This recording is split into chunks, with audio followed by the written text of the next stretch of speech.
Well, good afternoon, YouTube. It is maintenance day. This is the transmission magnet off the spin-on filter. I haven't done it since I did the torque converter, and I've been curious what all might be on this, so I figured I'd share it with you guys. Haven't wiped it. I literally just took it off, and yeah, so I don't know. It ain't the worst thing in the world, I suppose. This is only like I can't remember how many miles, 20 some thousand. Now, you got to keep in mind that I have no idea what this transmission has been through other than the almost 30,000 I put it through. And obviously I had to put a torque converter in it because I was slipping that pretty good. But this was the thicker side, so that's why I put this side down. But you can see some buildup around there. I guess it's to be expected. There's no massive metal shavings, no big chunks. Got some crap around the edges. You saw that slime up there. So, but I suppose, I guess that's normal. I don't know. Nothing major. But we got that filter going. And I just doing an oil change yet. Oh, made a bit of a mess, but you know, life happens. But so use the PF2232 AC Delco filter. I have an Allison filter going on, so I like to use OEM stuff as much as possible. This obviously is an OEM, but you know, what can you do? You don't have Transcend on hand, and I don't need a whole freaking gallon of it, or gallon and a half, or whatever. But and I also use Royal Purple because I think their oil is better. So obviously that Project Farm did a video between AMSOIL and Royal Purple, and obviously during colder stuff, and if you overheat the oil, AMSOIL is probably a little bit better, but I still like the cleaning that this does.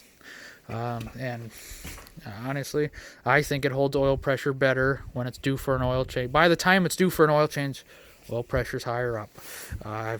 And that's been between the time I ran AMSOIL in my LB7, after running, I was running Mobile 1 full synthetic before that, and now then I tried AMSOIL. I was like, frick no, man, my oil pressure's just tanking, and it was due for an oil change, and then now I use Royal Purple, and I don't have that problem. So flowability, I say Royal Purple works for me. So, but got that going. And at some point, I might take this passenger wheel off because it's been, I'm starting to smell gear oil again. I think it's behind the cover, hopefully, because there's nothing on the inside of the rim that I can tell. So, well, maybe there is now. I don't know. The camera makes it look a little more wet than what I'm seeing. I don't know, so we'll have to pull the wheel off, take a peek again. I really hate to have another axle seal leaking. I don't know what the problem would be, but I don't know, maybe it's just time for a newer freaking whole new rear end in this thing. I don't know.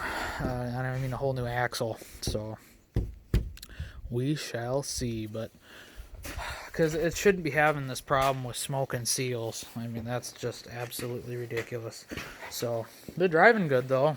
Not like the bearing loosened up again or something. So, but trying to figure out why my AC probably isn't the coldest it should be. I know it's not. And it was perfect in my 06 Sierra. In this truck, it's just mediocre.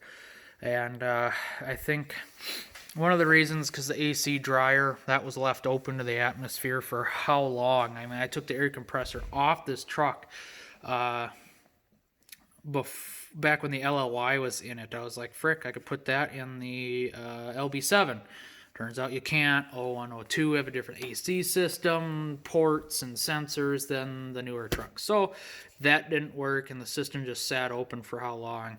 And I just ran with it. Actually, no, this is the dryer off the 06, but it was open for a few days. Actually, a couple of weeks probably. So it still ain't great, but we're probably going to order a new AC dryer and a new orifice tube and all that stuff. We're just gonna go bee's knees here. AC compressor works great. This is off the 06 Sierra, and that worked flawlessly. I mean, like I said, this thing was ice cold. It was from it was a Texas truck, so it worked great. And so did the one in my LB7, but for some reason it started having a little bit of a leak, and then all of a sudden it's got mediocre AC as well. And it just drives me nuts. I don't understand. You know, you take it to a shop and that's what this is running right now. I took it to a reputable shop and they did a AC recharge and it just, you know, it's mediocre. I mean, oh Lord, come them hot months, hoy, yeah, it doesn't cool the truck down worth a damn. So, and then one thing I have to do on this truck is do the heater box. So I have the rear vents because crew cab, you need the rear seats getting as much cooling or heat as possible. I mean, it's like literally two different climate zones. You got the front getting heated or cooled, and then the back, you got the floor vents. That ain't enough to heat this entire or cool this entire area back here. So we're gonna try that out for size. But still, the AC in this truck's just not what it should be.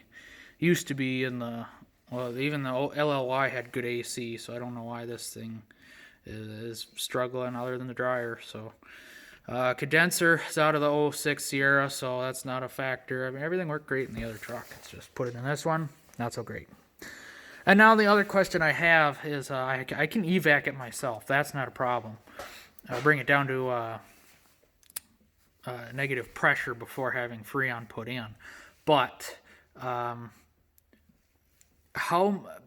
if you recharge the system like 5 or 6 times in like 10 years or so because of repairs and this and that and the other, I think 5 or 6 is pushing it. But let's say that. You know, every time you put a can in, the can's got some oil in it, because I buy the whatever, and does that oil build up, or does that oil get evac'd as well? That's my question. Does the oil stay in the pump, or does it get evac'd out? I don't know. And that's what I'm wondering, because they say too much oil can cause lack of cooling. And I'm wondering, the more I charge it, if it's just pumping more oil in there, and there's more oil than Freon at this point, just about, or something like that, to where the AC is just not where it's supposed to be. I'm thinking there's too many. I end up doing that. I hypothesize, well, what about this, or this, or this? Too many freaking things it could be. And the easiest thing to really start with, I guess, is put a new dryer on it and try that, because that was open to the atmosphere for a while, sucking moisture out of the air. It was July when I did it, so yeah, there's plenty of moisture. This shop is just freaking humid to begin with. It's winter or summer, so it really don't matter. It was sucking moisture out of the air, and it gets cold after the truck's been running for 15-20 minutes, and then it's cold, but it's just cool otherwise. And I'm like 60-65 degrees cool, not 30 degrees or 35 or 40 even. So I don't know, we're gonna play around, we're gonna figure it out, we're gonna get this truck running right all the way through, every little aspect of it, and then getting the rust taken care of. Now, if you stuck with me that long, I hope you have, I have started a GoFundMe, and I know people immediately associate GoFundMe with tragic events and blah, blah, blah. Well, under their website, they have a section devoted for hopes, dreams, and aspirations. Okay, now bear with me. People have come to me on YouTube and via other things and said, please fix the rust on your truck. It's driving me nuts. And it's like, well, I would love to. That's a shit ton of money, and there's a lot to be done. Now, I'd have these front fenders redone, sandblasted, repaired, because the bottoms aren't eaten away. It's just more well, you know, maybe it is. Okay, that started to poke through. Okay, anyway, so new fenders, doors, rockers, cab corners, a hood, and I was thinking about getting a sunroof put in, but that's not what the GoFundMe's for. A new bed, a new tailgate, and we're talking all paint matched stuff. And I'd make a deal out of it. I'd go all the way down to Texas, and I would buy all new, rust-free salvage parts that are straight and clean. And I mean straight, because there is very little dingage on this truck. very, very little, and most of it's on the doors. The rest of the truck straight as an arrow. The tailgate even. I mean, look at the tailgate. Dings, dents, nothing. This truck was straight other than the rust. So that's what my hope is, my plan is. I set a fairly high goal because it's gonna cost something. I know it is, especially for the rockers. That's going to be the biggest thing because the inner and outer rockers need to be done. The cab corners. And I want to have it all professionally done inside and out. I want to have it professionally painted. I want to have that rock chip stuff put on it, but paint matched. And then I want to do... I'm going to fluid film the inside of the rockers. That should help make them last longer. Hopefully like a 5-6 year instead of 2-3 year.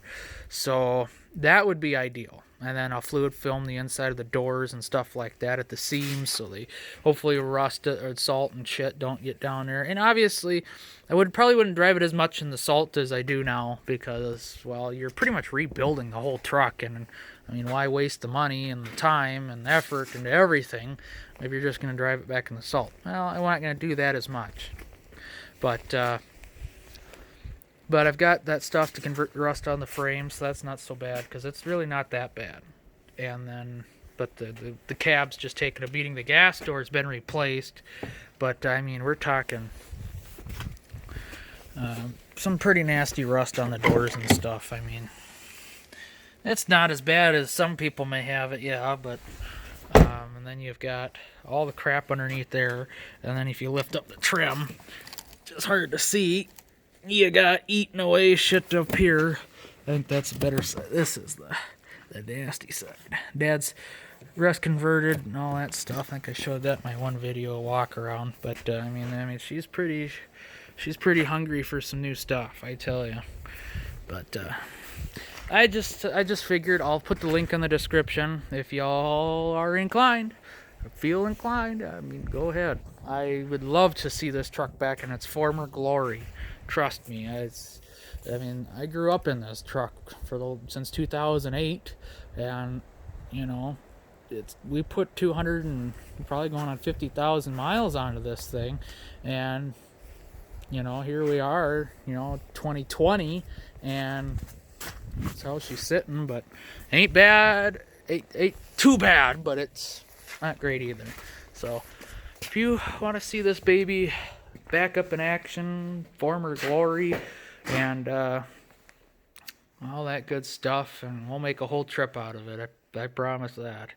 I definitely want the best of the best when it comes to everything, and bringing this baby back, best of the best. So, alrighty, I hope you guys enjoyed the little sneak peek at my filter magnet and just curiosity or whatever have you. Anyway, thanks for watching, and God bless.